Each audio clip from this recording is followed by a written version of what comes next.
Hey everybody, welcome to the first of what I hope to be several hangouts on air.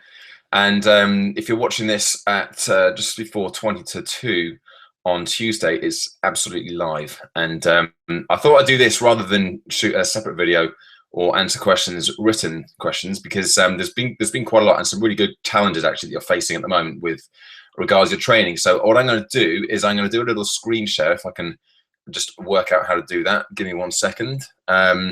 Because then you can just see what it is I'm looking at. Where are we now? Cameraman, screen share, here we go. So this will give you training questions. Share it up. Right, okay. Hopefully you can see that, present to everyone. Right. Okay. Sorry. I'm just going to go back and have a look at this now. So I'm going to answer some questions that you asked, or when I posted the question. What are your most pressing questions with regards to your training at this stage? 11 weeks to go.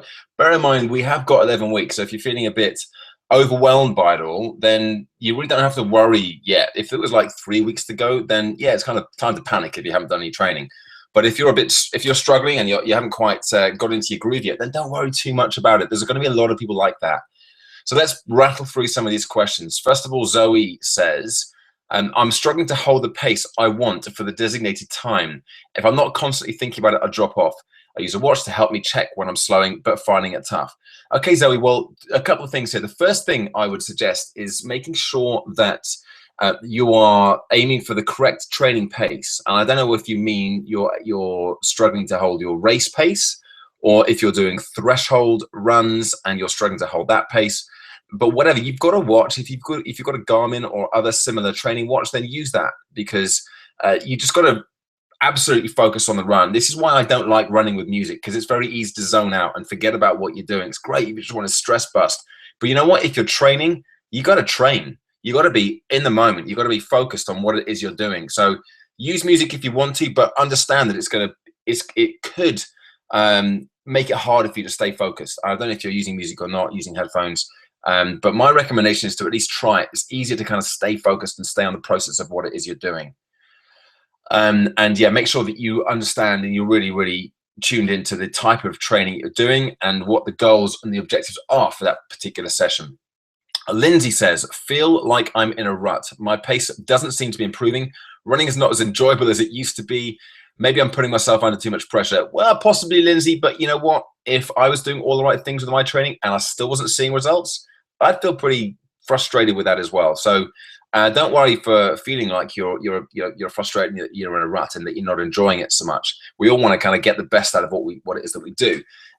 What I would suggest is that you need to look at what training you are doing. And I know there's been a lot of talk. I've got a training program. There's the as well as my premium iHalf, the Intelligent Half Marathon training program. There's a training program for the half marathon that I put out there for free that you can all have a look at and download. Just go to runningbygeorge.com/Robin Hood. You can download that. I know many of you already have. And that explains everything you need to do. So if you're not following a program, whether it's mine or somebody else's, then I highly recommend doing that. Just going out and running will only get you some results. If you want to get the best results, you need to follow some structured training, a structured program. But let's assume that you are, and your pace doesn't seem to be improving. Again, you need to look at how fast you're running in training. If you're just going out and trying to run the same pace and get faster, so you're just going and doing the same sort of distance, 5, 6, 7 miles, and trying to do it quicker each time, then I completely see why you're not getting quicker by doing that. You're going to get very marginal gains by training like that. You want to be doing some training that's going to be faster, threshold style running, interval style training, although I don't do so much of that with the half or the full marathon schedules. Hill training as well, build some real strength into your legs, and then balance that out with some slower training. So your longer runs, the quintessential long run at the weekend that everyone does for a half or a full marathon, take that slower than race pace. For a half marathon, a lot slower than race pace. Now, if you're training for a marathon, then you want to be maybe a whole minute or more slower than race pace. So for a half marathon, take your race pace, add a couple of minutes onto that. And that's how you should be training. You don't want to be training at race pace, because it's just, you're not going to get quicker. You're not going to build those aerobic gains into your body either. So consider what it is, what your training mix is, Lindsay, and hopefully you'll start seeing an improvement. And also, you know what, that's going to add to the enjoyment as well, because every training session then has a specific goal. Every training session has a purpose, and then it's not just another run you got to do, more miles you have to do. It's another piece of the jigsaw. Jane says, I've just hurt my Achilles and wondering whether rest is best or to carry on running, albeit at a slower pace. You know what? If you've got Achilles issues, Jane, I hear you. I did 10 back-to-back marathons last year, and I had hideous Achilles problems right the way through my training. The only thing I did that worked, that fixed it, was taping. And I used KT Tape. If you go to kttapeuk.co.uk, check out their website. They've got some great videos on there. It shows you how to use taping. If you've not used it before, you can get it on their website. You can get it in Boots. But it's brilliant stuff. And it literally, by the end of the 10th marathon, I was almost thinking, well, do I bother putting this stuff on? Whereas 5 days previously, I couldn't even get out of bed at night and put any weight at all on that foot because the Achilles was so painful. Yeah, that was doing a marathon a day for 10 straight days, so that's a little bit more extreme. But even so, the magic of this tape, it's like witchcraft. And if you haven't tried that yet, then go for it. Because what it does, it realigns things and allows you to continue training pretty much at full pelt. On top of that, I would highly recommend going and seeing a physio or chiropractor and figuring out what it is that's causing the issues. In my case, it was a slight imbalance of my pelvis, which was causing my foot to rock in slightly, and was changing the angle of my Achilles, which meant that it was shearing the fibers. So you can get to the nub of the problem, get that fixed, and use the tape to help you through in the meantime. Sarah, me too, Zoe. And so this is Sarah Sanderson referring back to Zoe's issue about dropping off the pace. So let's see if there's anything new in here. As I always run on my own, gauging pace and keeping it is difficult. Also, I feel the more structured runs are harder on your own. Hill repeats, etc. Yeah, running with a group, if you can run with a group, then that's great. It's really motivating to do that. But you then also have the additional constraint of having to run at the same time as your running buddy or the training group. If that's not an issue, then fantastic. But of course, they have to be following roughly the same kind of program as you. And you have to find people who are about the same sort of level as you. There's no point in having somebody who's much better or much slower than you, because you're either going to be dragged around too quick or you're not going to be challenged enough. Okay, and also ask, in my gym sessions, never know what to do for the best CV or just strength training, core, and things like that. I actually wrote a training program I aimed it as for beginner runners, but actually the content in it is valid for anybody. If you go to inats.club/bulletproof, that's inats.club/bulletproof, you'll see it there, and it's only £5, but it gives you a load of information on, well, it's like a core training program, and it's got a couple of my little micro workouts as well that you can get stuck into, and it maps it out in a 28-day program there, so you know exactly what you need to do to support your running. And the workouts don't take any longer than a quarter of an hour, but they'll make a big difference to injury prevention and also boosting your strength. That's going to have an impact on your running performance as well. Rachel says, I struggle maintaining a pace, always go off too fast and struggle towards the end. Yeah, that's a classic, that is, Rachel. But even when I do go out, so I still struggle towards the end. Would I be better doing negative splits or try and keep an even pace all the way around? I'm not sure if you mean in training or in a race, in previous races perhaps. But just to explain what a negative split is, that's where you go out slowly and you run the second half quicker than the first half. Most people don't race like that. Most people will race as a positive split. They go out too quick, as you said, you often do, Rachel, and then end up dying towards the end and running considerably slow in the second half. And you probably want to run a little more evenly if you can. It's just so much more fun finishing off, feeling strong, feeling good, rather than finishing off and feel like everybody's overtaking you and you have to stop every 30 seconds to stretch out cramping hamstrings. So first of all, the only reason that happens towards the end of a run is because you have gone out too fast. And the only reason you go out too fast is either because you've got caught up in the adrenaline and the joy of running for the day, or you haven't fully interpreted your training and figured out what your race pace should be. So if you know that your race pace should be 9-minute miling and you're going for say a 1:57 half marathon or a 3:46 full marathon, and 9-minute mile pace would do it. So if you know that's your pace and you go out at 8:30s and you're thinking, wow, I feel great, I'm on for an enormous monster PB here, then obviously if your training has been pointing at 9 minutes a mile, that's what you're going to do, and you go out at 7:30, that's going to come back and bite you on the ass a little later on. So definitely listen to your body and listen to what your training is telling you. No, nothing wrong with being ambitious, but you've also got to be realistic with where you are. So you've got to tune in, and this does come with experience. The more you've trained, the more races you've done, the better experience you'll get. So if you have a crap race, don't worry about it. And hopefully not for Nottingham. Hopefully you have a great race in Nottingham. But if you have had bad races in the past, you've learned valuable lessons when that happens. So don't disregard those. Think about what you have learned, and you'll come out of it a stronger runner. Nina, I'm just lacking the stamina to run for long periods. Only ran a 10K 4 weeks ago, but 4 weeks on holiday. You lucky thing, 4 week holidays, nice. I'm totally out of the groove. I bet you're still in holiday mode. That's why. I've never done a half before. 10 was a struggle, but it was a tough day, pouring with rain cross country. Just asking myself, can I really do this? And Nina, the answer there is yes, you really can. You can absolutely do this. The distance won't ever get you. The distance is never the problem. The problem is always the pace. Okay, I can guarantee you now, if you could run 10K 4 weeks ago, you could go out there tomorrow and you could walk 13.1 miles and it would barely touch you. You might have a couple of blisters, you might be a little sore the next day, but you could walk 13.1 miles. Okay, it's just you've done the distance, but you've gone a lot slower. Now, I know you don't want to walk the whole thing. You want to run the whole thing. You want to acquit yourself, do the best you possibly can. That's why we're all here.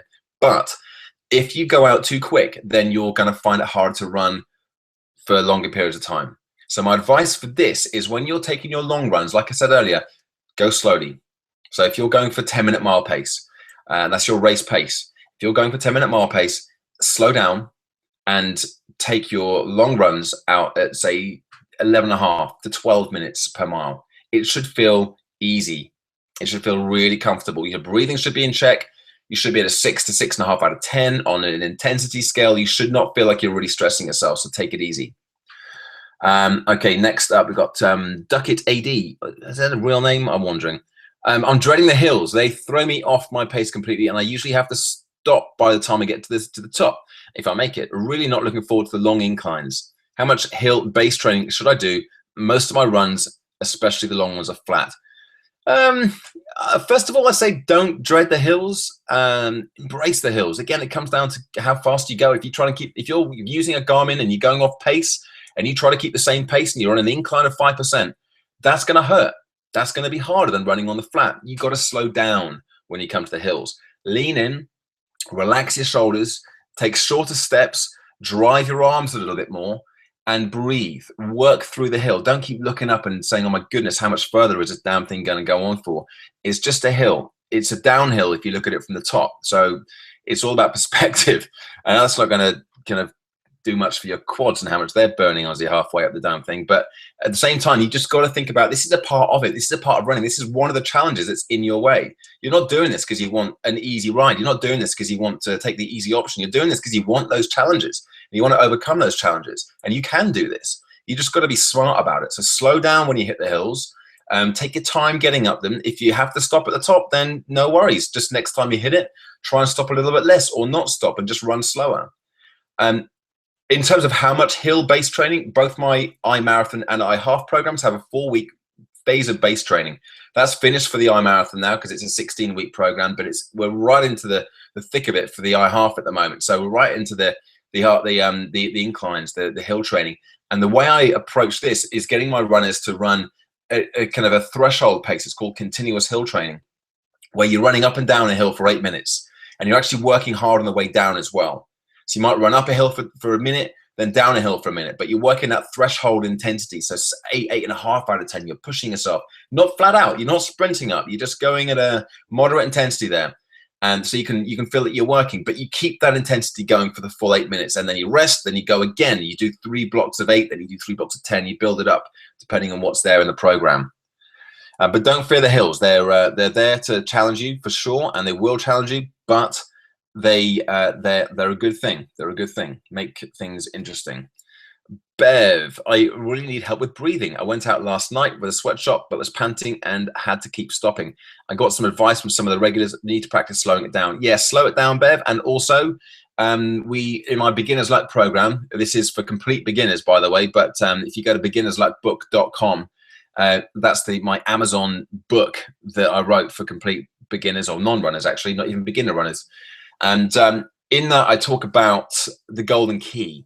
And the golden key is where you just slow things down completely so you're able to breathe. And with the breathing, you want to get your breathing in check with your feet landing on the ground. So breathe in, breathe out, breathe out, breathe in, breathe out, and keep that rhythm going. So you take a nice long sucking breaths in and you're breathing it back out again, rather than short, sharp, snappy breaths, which means you're not getting enough oxygen in the first place. Okay, so yes, I've got a video on breathing. I'll post it at the end. You might find that helpful. If you just go to my YouTube channel, you'll probably find it on there. Stephen Walker, I'm the same. Hills do not agree with me, and I always struggle with my breathing. I can do the distance. As already done 1:15 mile and completed my first half last weekend. 1:50. Congratulations. What can I do for hills and breathing? Hopefully answered both of those, Stephen. Get in some of those lovely continuous hill runs and work the breathing. Get that rhythm going. Tanya, wanting to train and getting a horrendous cold. That is annoying. It's not even an injury. It's just annoying that you can't. You know what? You just got to wait that out, Tanya. Get the echinacea down. You get the zinc, B vitamins, load of vitamin C. Eat clean. Get yourself back out there as soon as you're fully fit and able to do it. Don't get in too early because you can make that cold even worse if you try and get back too soon. Rosie says, I get really bad stitches after 2 or 3 miles in and it ruins it for me. Longest run I've managed so far is 5. The stitch is horrid. Okay, again, there's a couple of videos on my YouTube channel about stitches, how to avoid it, and also how to strengthen those muscles up, why we get stitches. And it's to do with how we breathe. If you do a lot of breathing from your upper body, from your chest, then you can actually start getting cramps in the intercostal muscles that you use for breathing. They're kind of secondary respiratory muscles. The big diaphragm muscle is the primary respiratory muscle, but we don't tend to use that because we tend to lift up the chest when we breathe, and we don't want to do that. We want to breathe with the belly pushing out. So I'll post those videos as well, breathing and stitch. If I don't post them, then check me and tag me in a post and I'll put them up later on. Nicola, hills and castle. I don't know what's wrong with the castle. I've not actually run Nottingham. I've got to confess. I was going to do it last year. I was going to be one of the pacemakers. I organize a team of pacers. I'm there for the beginning. I take the warm-up. So I'll see you guys on the warm-up stage. But I haven't done the race. Last year, I was nursing a quad tear thanks to my 10th marathon. And this year, hopefully, I'll be in better shape to actually do the run. So I'm looking forward to the new route. I hear it's got a couple more hills, and it's going to be even more interesting than it ever has been before. So maybe that's with the 5 exclamation marks, and the big faces there. Maybe that means you're actually excited about it, Nicola. Perhaps that's what it is. I'll interpret it that way. Quick refresh of my screen, see if there are any more questions come in since I've been on. Okay, one more question here. Gina, I've slowly been increasing my distance and now find a bunion developing. Okay, that's again unfortunate. I've always done gait analysis when buying my shoes. Mild openation in my right. What can I do to minimize pain from bunion or help stop it worsening? Go and see a podiatrist, Gina. Go there as soon as you can, because the quicker you can get on top of this, the quicker you can get sorted out. It might not even be your shoes. It might not even be your trainers. It might be something else. It might be something else that you're wearing, like your work shoes, or if you wear heels a lot. It could be related to that, but it's not something I can advise directly on. I would just definitely say you've done all the right things with gait analysis, getting the right trainers, get yourself to a podiatrist and see what their recommendations are with that.